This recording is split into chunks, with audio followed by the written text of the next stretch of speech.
सा।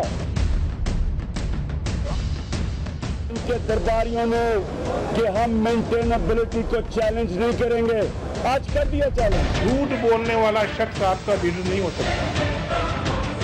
धरना देने वाले फिर चाहते हैं पाकिस्तान फिर दुनिया के अंदर एक बदतरीन मुल्क बन जाए। सुप्रीम कोर्ट में पैनमा लीक्स की तहकीकात के लिए दरख्वास्तों पर समाअत हुई। चीफ जस्टिस ने कहा कि ये कड़वी गोली हमें निगलना पड़ रही है, दूसरे इदारों का काम भी हम कर रहे हैं। अगर आपकी दरख्वास्त पर जाएं तो ये 20 साला मंसूबा हो जाएगा। इस्लामी रियासत की बात करते हो तो हजरत उमर की बात करो, जो आम लिबास पर जवाब दे हुए। किसी के साथ इम्तियाज नहीं होगा, सब इसकी लपेट में आएंगे।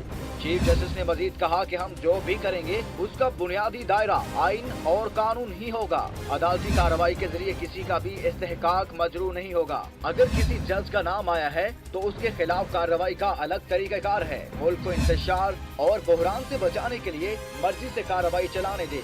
जस्टिस आसिफ सईद खोसा ने कहा कि अदालत को मुतमिन करें, कानून के मुताबिक रकम बैरून मुल्क मुंतकिल की गई। चीफ जस्टिस अनवर ज़हीर जुमाली ने कहा कि अदालत को इख्तियार है कि TORs के हवाले से फैसला दे। हम जो भी करेंगे उसका बुनियादी दायरा आइन और कानून ही होगा। मुल्क की सूरत हाल में इदारों पर बदएतमादी बढ़ गई है।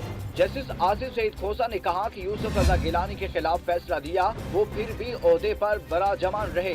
अदालत ने बाद में हुक्म दिया कि आप वजीर आजम नहीं रहे, हम क्लीन चिट भी दे सकते हैं और फैसला मुख्तलिफ भी आ सकता है। पैनमा का दौरा नहीं करेंगे।